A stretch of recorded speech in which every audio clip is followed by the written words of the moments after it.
In this recording, I will be passing along details about dynamic meditation related to the 5 stages. This information which is coming from the Book of Secrets, Osho. Breathing technique from the Book of Secrets.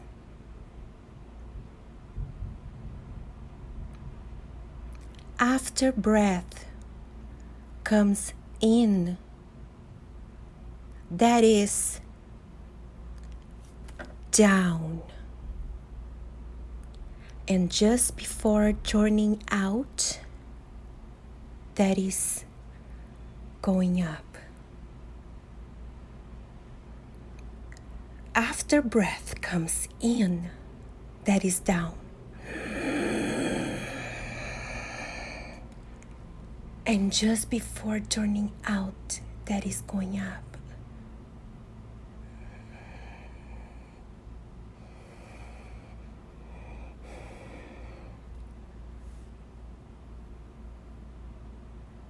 The beneficence. Be aware between these 2 points and the happening. When your breath comes in, observe.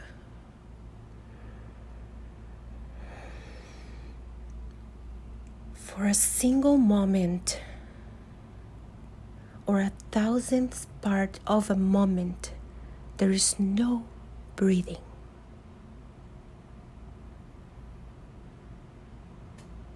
Before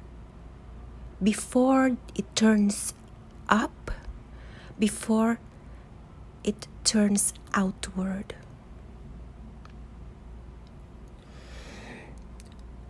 One breath comes in, then there is a certain point and breathing stops.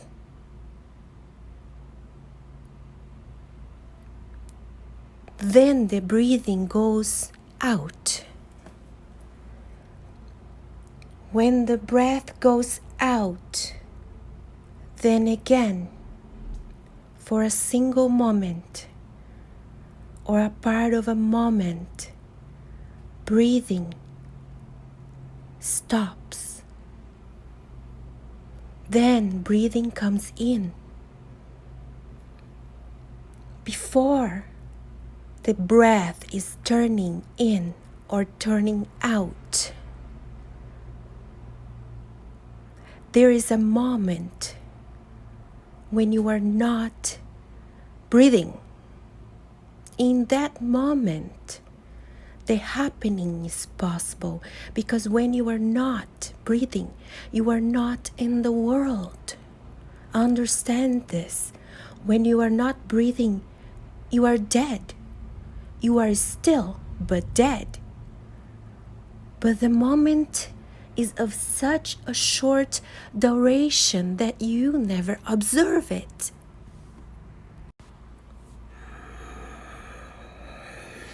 For Tantra, each outgoing breath is a death, and each new breath is a rebirth. Breath coming in is rebirth. Breath going out is death. The outgoing breath is synonymous with death. The incoming breath is synonymous with life. So with each breath, you are dying and being reborn. The gap between the two is of a very short duration, but keen.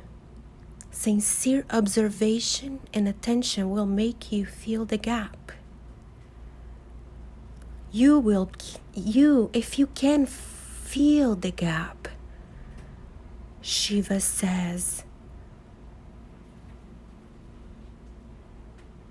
the beneficence, then nothing else is needed. You're blessed. You have known. The thing has happened. You are not to train the breath. Leave it just as it is. Why such a simple technique? It looks so simple. Such a simple technique to know the truth. To know the truth means to know that which in neither born nor dies. To know that eternal element which is always. You can know the breath going out. You can know the breath coming in. But you never know the gap between the two. Try it. Suddenly, you will get the point, and you can get it. It is already there. Nothing is to be added to you or to your structure. It is already there. Everything is already there except a certain awareness. So, how to do this? First, become aware of the breath coming in. Watch it. Forget about everything. Just watch, breathe coming in. The very passage when the breath touches your nostrils. Feel it there. Then let the breath move in. Move with the breath fully, consciously. When you are going down, down, down with the breath. Do not miss the breath. Do not go ahead and do not follow behind. Just go with it. Remember this. Do not go ahead. Do not follow it like a shadow. Be simultaneous with it. Breathe and consciousness should become one. The breath goes in, you go in. Only then will it be possible to get the point which is between two breaths. And it will not be easy. It will not be easy. Move in with the breath, then move out with the breath, in and out, in and out. Buddha tried particularly to use this method. So this method has become a Buddhist method. In Buddhist method, in Buddhist terminology, it is known as Anapanasati yoga. And Buddha's enlightenment was based on this technique, only this. All the religions of the world, all the seers of the world have reached through some techniques or other, and all those techniques will be in these 112 techniques. This first one is a Buddhist technique. It has become known in the world as a Buddhist technique because Buddha attained his enlightenment through this technique. Buddha said, be aware of your breath as it is coming in, going out, coming in, going out. He never mentions the gap between there. Is no need. Buddha thought and felt that if you become concerned with the gap between two breaths, that concerns may disturb your awareness. So he simply said, be aware. When the breath is going in, moving in, and when the breath is going out,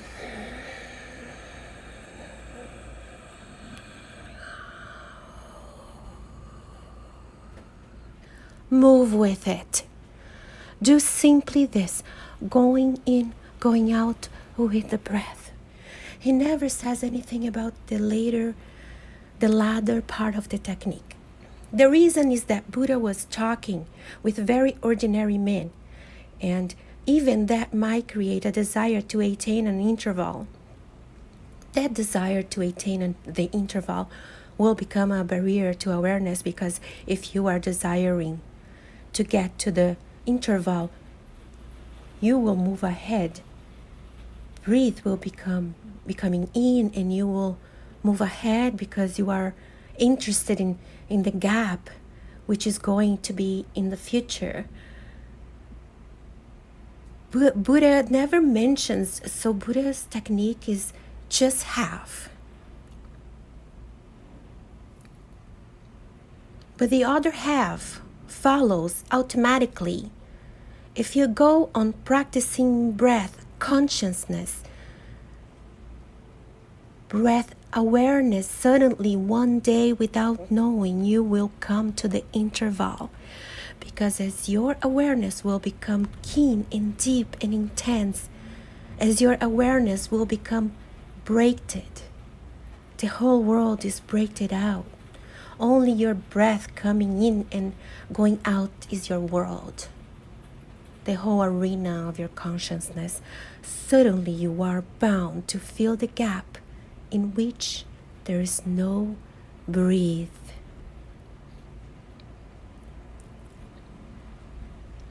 When you are moving with the breath minutely, when there is no breath, how can you remain unaware? You will suddenly become aware that there is no breath, and the moment will come when you will feel that the breath is neither going out nor coming in.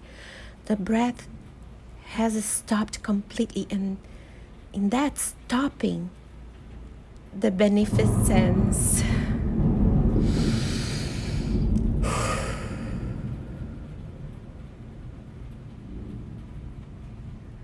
that was a nice tender.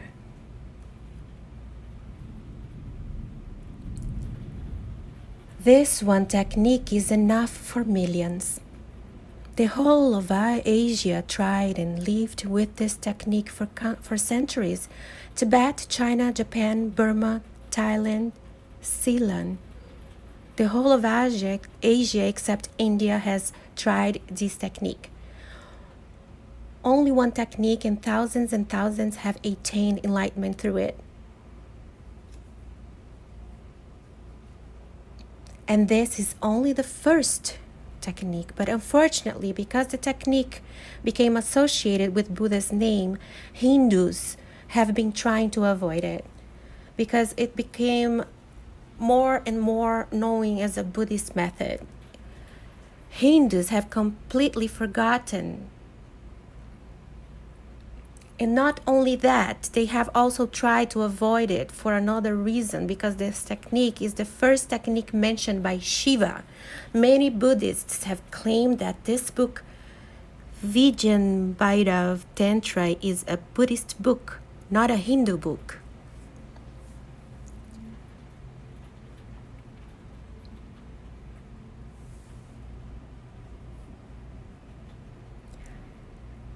It is neither Hindu nor Buddhist. A technique is just a technique. Buddha used it, but it was there already to be used. Buddha became a Buddha, an enlightened one, because of the technique. The technique preceded Buddha, and the technique was already there. Try it. It is one of the most simple techniques, simply compared to other techniques. And I'm not saying simple for you. Oof. Sorry. Did you guys hear that? It's Toronto, 32 degrees, and it's summer. And nature sounds very expressive. Going back. Other techniques will become more difficult. That's why it is mentioned as the first technique. So watch the turning point between two breaths. The second technique, all these 9 techniques are concerned with breath. As breath turns from down to up, and again as breath curves from up to down, through both these turns, realize is the same but with a slight difference. The emphasis is not on the gap, but it's on the turning. The outgoing and ingoing breathing make a circle. Remember, these are not two parallel lines. We always think of them as two parallel lines. Breathe going in and breathe going out. Do you think that these are two parallel lines? They are not. Breathe going in is half of the circle. Breathe going out is the other half of the circle. So understand this. First, breathing in and out creates a circle.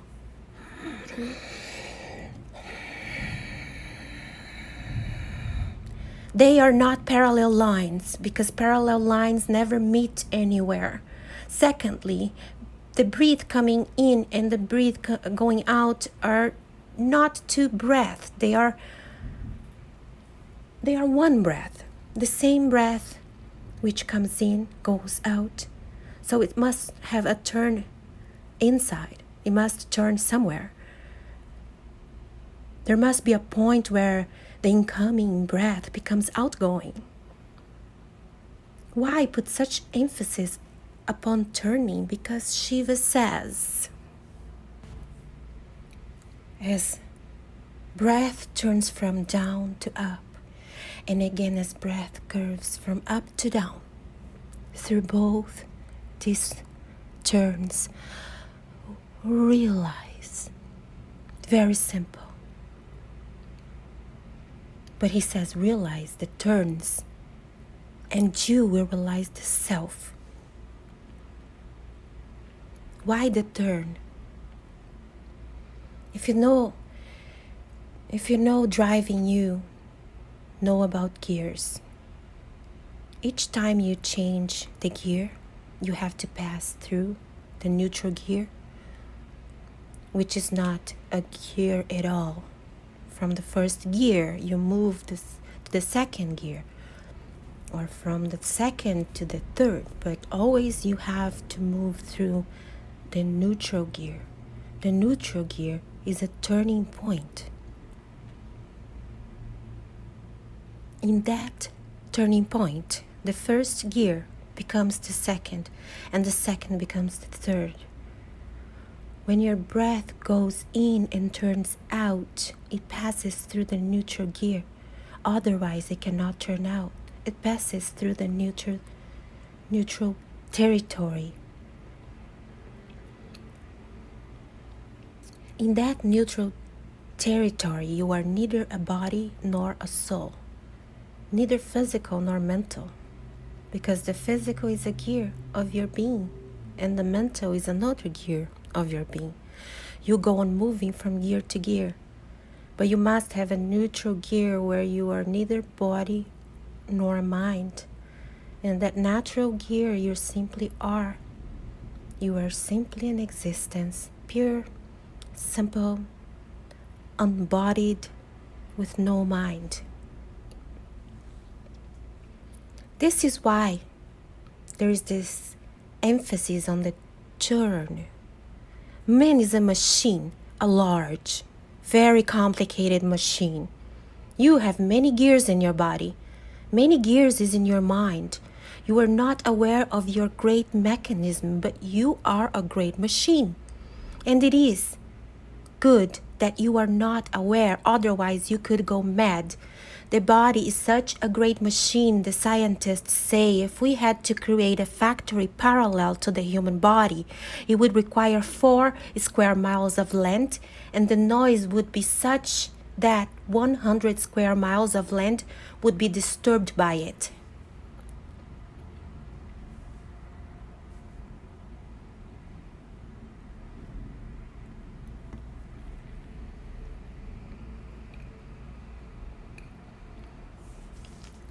The body is a great mechanical device, the greatest. You have millions and millions of cells, and each cell is alive. So you are a big city of 70 million cells. There are 70 million citizens inside you, and the whole city is running very silently, smoothly. Every moment the mechanism is working. It is very complicated. These techniques will be related at many points with the mechanism of your body and the mechanism of your mind. But always the emphasis will be on the points where suddenly you are not part of the mechanism. Remember this. Suddenly you are not part of the mechanism. There are moments when you change gears. For example, in the night, when you drop into sleep, you change gears because during the day you need a different mechanism for a walking consciousness. A different part of the mind functions. Then you drop into sleep, and that part becomes non-functioning. Another part of the mind begins to function, and there is a gap, an interval, a turning, a gear is changed. In the morning, when you are again getting up, the gear is changed. You are silently sitting, and suddenly someone says something and you get angry. You move into a different gear. That is why everything changes. If you get angry, your breathing will suddenly change. Your breathing will become irritated, chaotic. A trembling will get into your breathing. You will feel suffocated. Your whole body would like to do something. Shatter something, only then can the suffocation disappear. Your breathing will change. Your blood will take a different rhythm.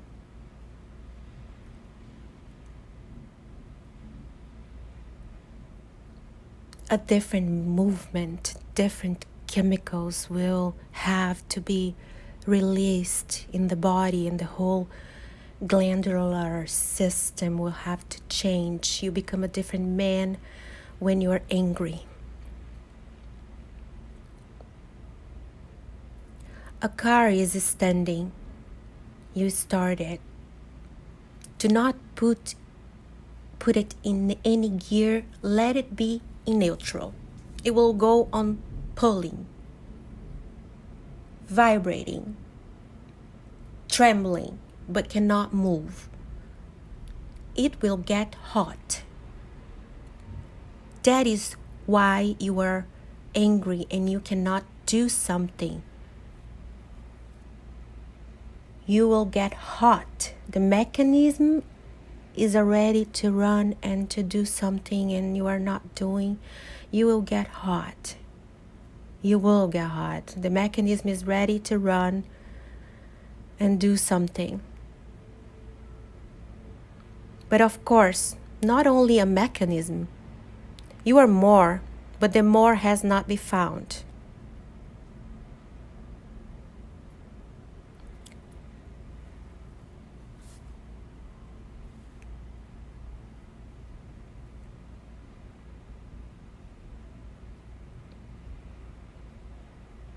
When you get into a gear, everything changes inside. When you change the gear, there is a turning, Shiva says. As breath turns from down to up, and again as breath curves from up to down.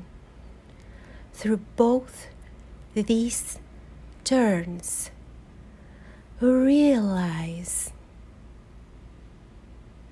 be aware at the turn, but it is a very short turn. Very minute observation will be needed, and we are just without any observing capacity. We cannot observe anything. If I say to you, observe this flower which I give to you, you cannot observe it. For a single moment you see it, and then you will begin to think of something else, and maybe about the flower, may it will not be the flower. You may think about flower, about how beautiful it is, then you have moved. Now the flower is no more in your observation. Your field has changed. You may say that it is red, it is blue, it is white. Then you have moved. Observation means remaining with no word, with no verbalization, with no bubbling inside, just remaining with. If you can remain with the flower for 3 minutes completely, you with no movement of the mind, the thing will happen. The beneficence you will realize.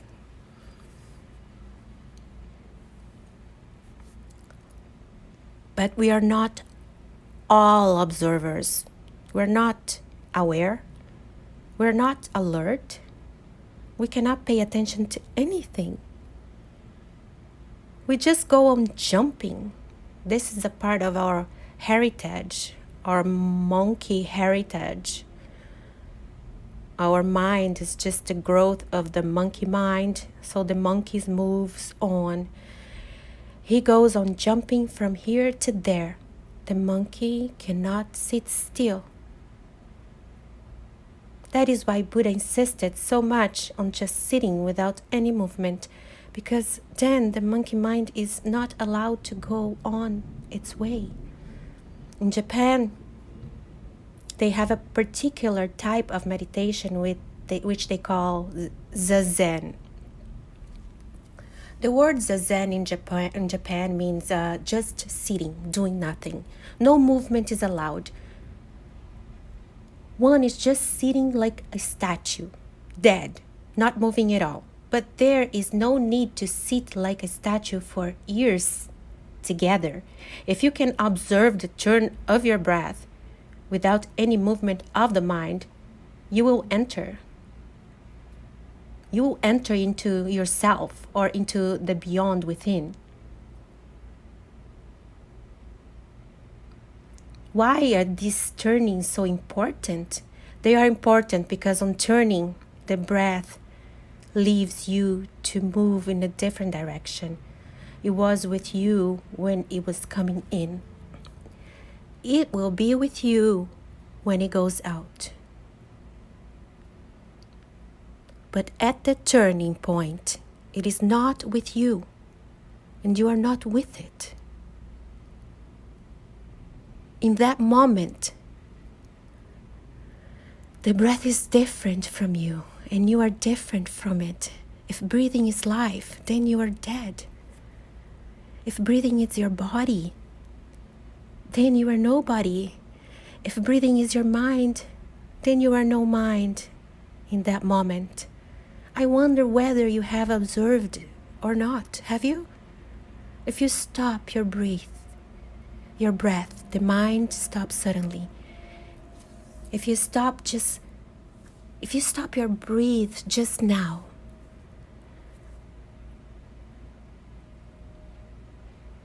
your mind will stop suddenly. The mind cannot function. A sudden stoppage of breath, and the mind stops. Why? Because they are disjoined. Only a moving breath is joined with the mind, with the body. A non-moving breath is disjoined. Then you are in the neutral gear. The car is running, the power is on, the car is making a noise, and it is ready to go forward, but it is not in gear. So the body of the car and the mechanism of the car are not joined. The car is divided into two. It is ready to move, but the moving mechanism is not joined with it. The same happens with breath takes a turn. The same happens when breath takes a turn. You are joined with it in the moment. You can easily become aware of who you are. What is this being and what is it to be? What is inside this house of the body? Who is the master? And am I just the house, or is there some master also? And am I just the mechanism, or does something else penetrate this mechanism? In that turning gap, Shiva says, realize. He says just to be aware of the turning, and you become a realized soul.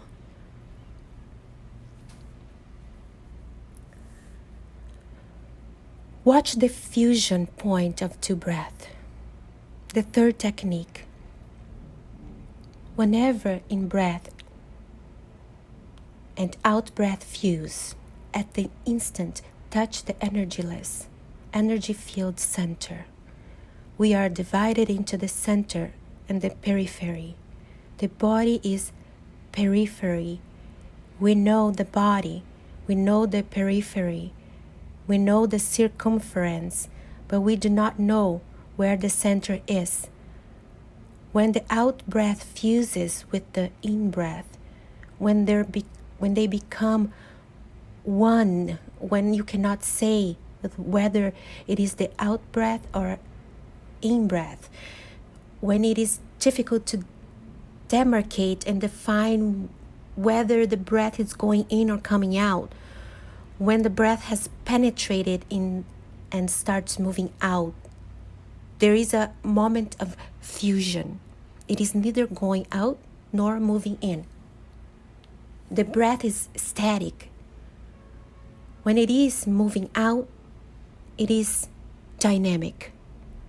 When it is moving in, it's dynamic. When it is neither, when it's silent,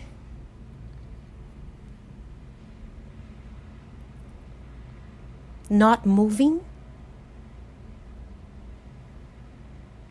you are near to the center. The fusion point of the in and outgoing breath is your center. Look at it in this way. When the breath goes in, where does it go?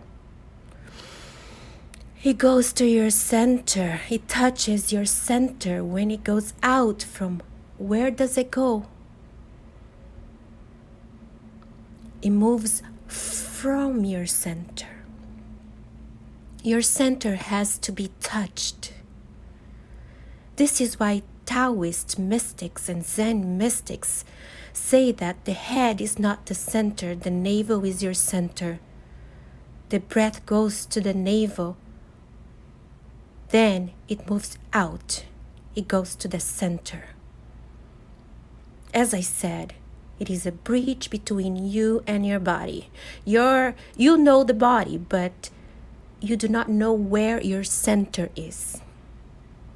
The breath is constantly going to the center and moving out, but we are not taking enough breath. Thus, ordinarily, it does not really go to the center. Now, at least, it's not going to the center. That's why everyone feels off center.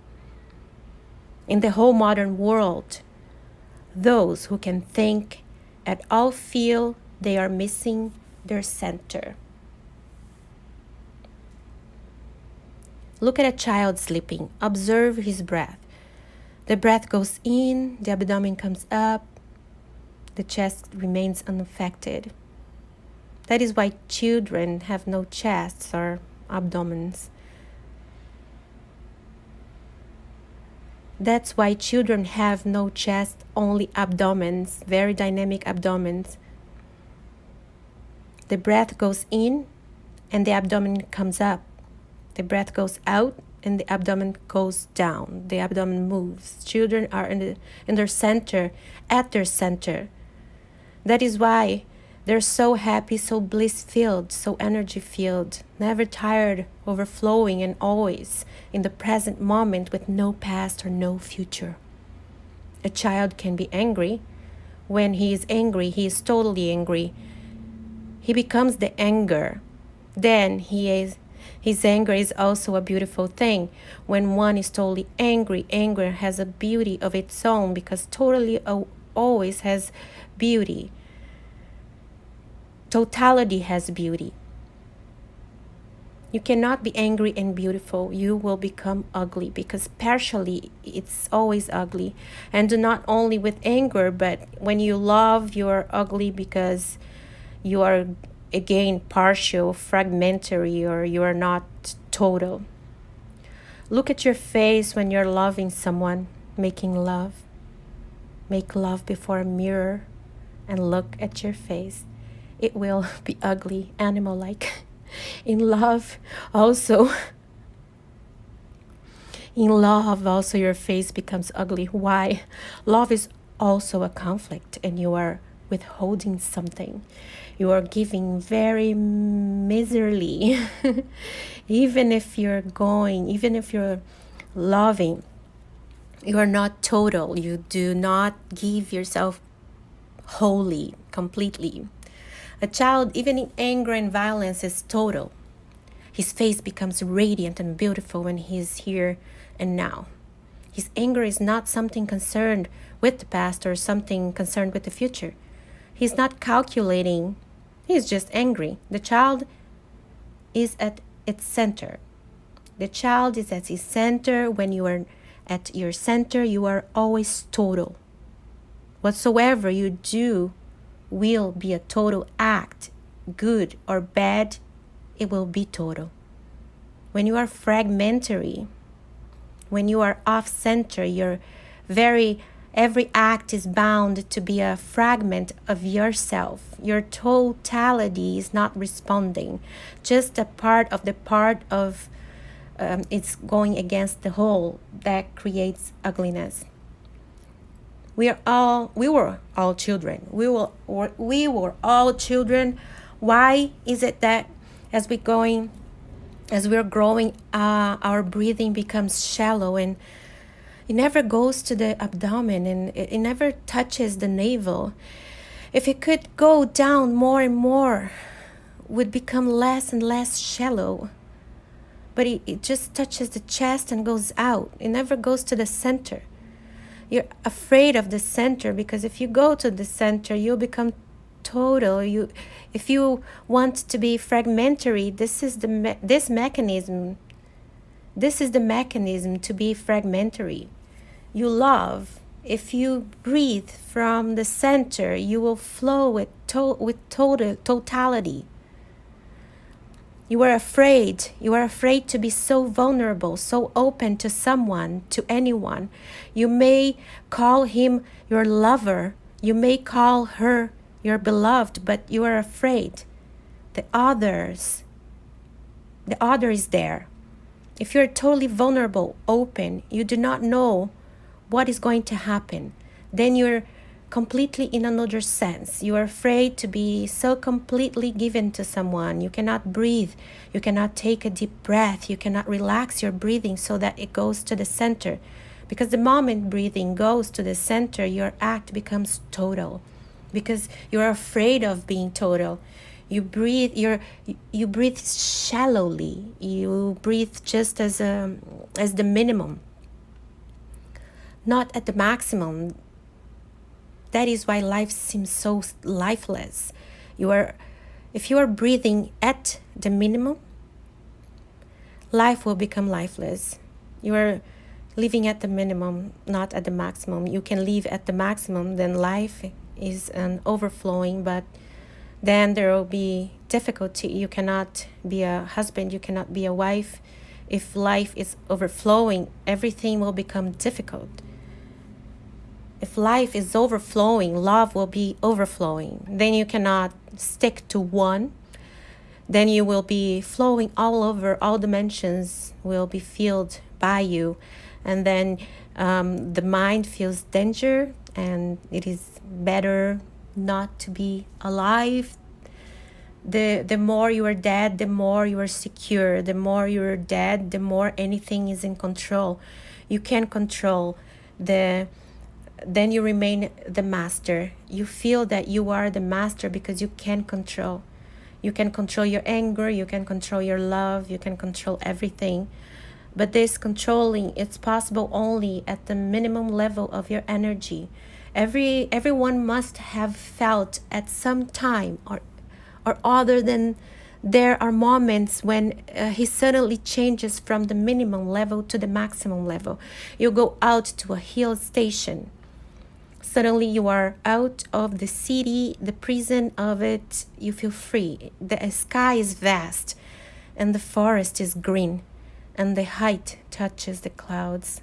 Suddenly you take a deep breath you may not have observed. Now, if you go to a hill station, observe. It is not really the hill station that makes the change. It is your breathing. You take a deep breath. You say, you touch the center. You become total for a moment and everything is a bliss. That bliss is not coming from the hill station. That bliss is coming from your center. You have touched it suddenly. You were afraid in the city. Everywhere there were other present and you were controlling. You could not scream. You could not laugh. What a misfortune. You could not sing on the street or dance. You were afraid of the policeman was somewhere around the corner, or the priest or the judge or the politician was a moralist and someone was just around the corner, so you could not just dance in the street. Bertrand Russell has said somewhere, I love civilization, but we have achieved civilization at a very great cost.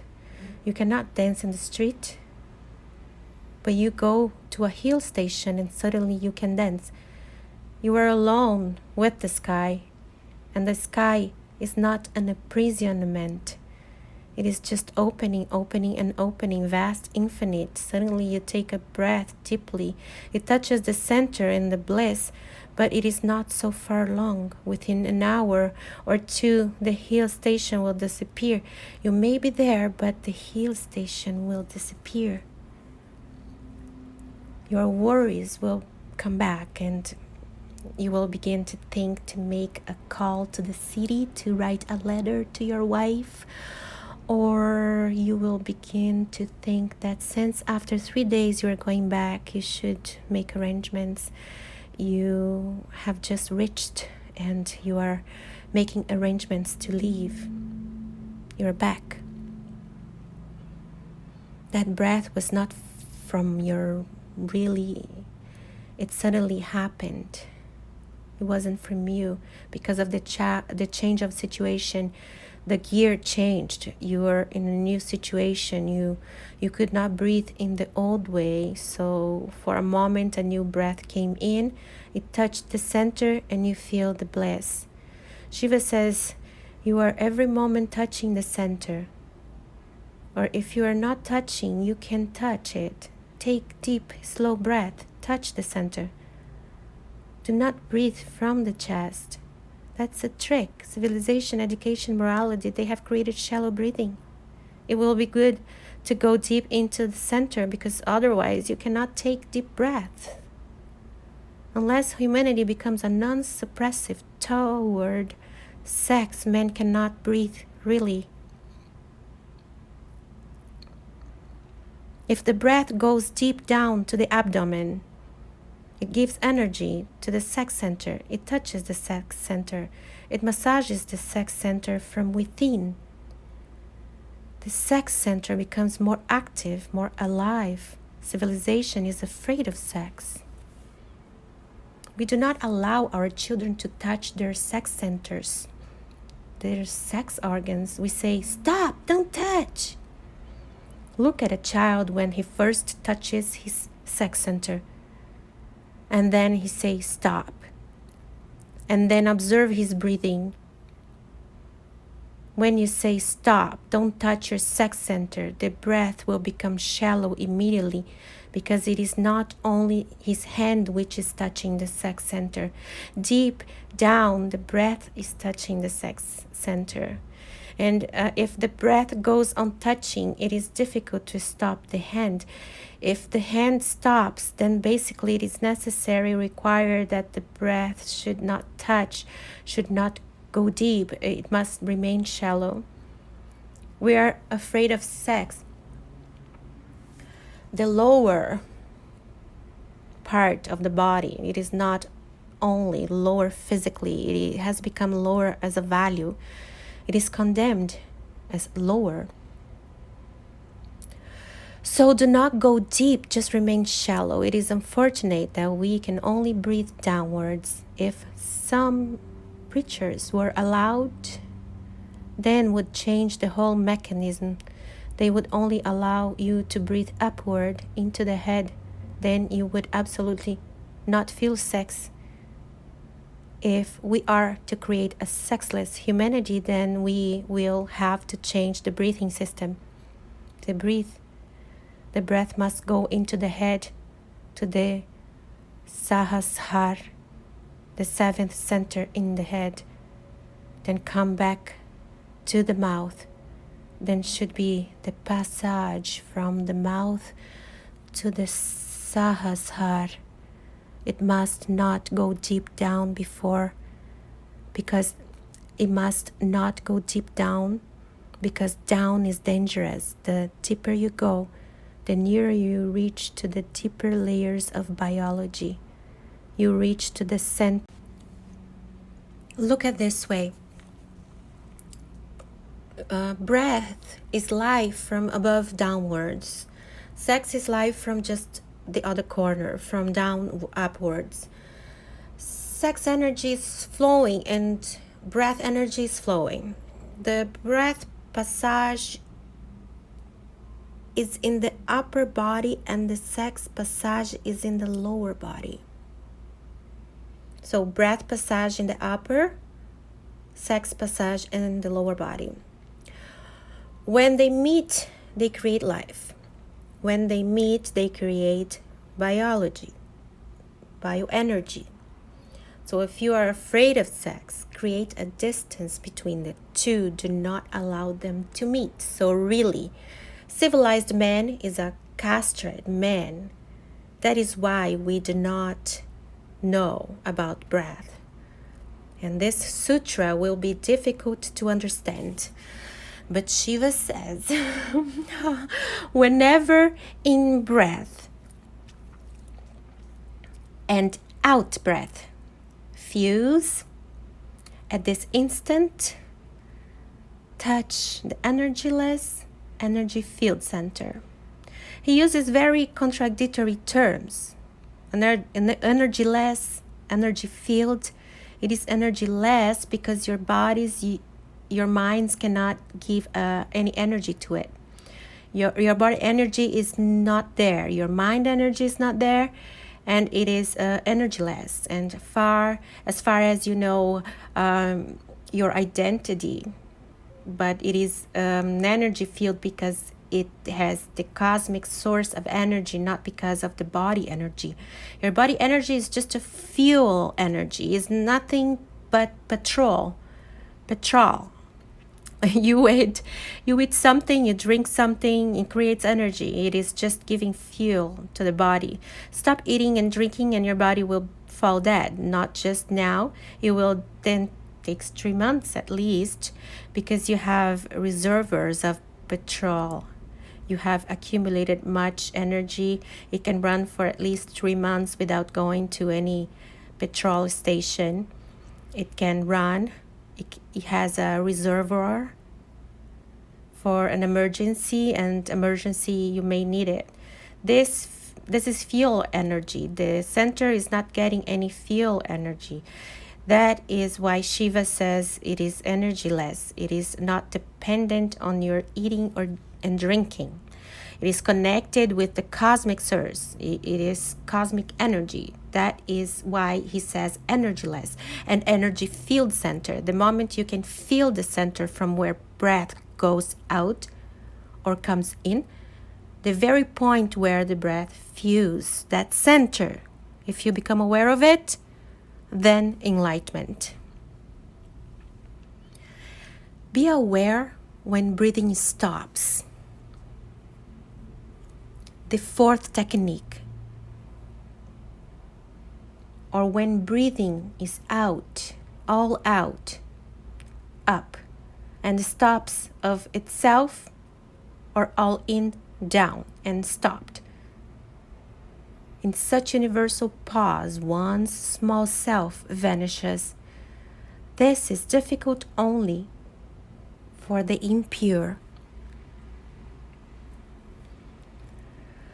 But then it is difficult for everyone, because he says this is difficult only for the impure. But who is the pure one? It is difficult for you. You cannot practice it. But you can feel it sometimes. Suddenly you are driving a car and suddenly you feel there's going to be an accident. Breathing will stop. And if he's out, it will remain out. If it is in, you remain in. You cannot breathe in such an emergency. You cannot afford it. Everything stops, departs. Or when breathe is out, up, and is stopped of itself, or all in, down, and is stopped. In such universal pause, one's small self vanishes. Your small self is only a daily utility. In emergencies, you cannot remember it. You cannot remember who you are, the name, the bank balance, the prestige, everything just evaporates. Your car is just heading towards another car moment, and there will be death. In this moment, there will be a pause. Even for the impure, there will be a pause. Suddenly breathing stops, and if you cannot be aware in that moment, you can reach the goal.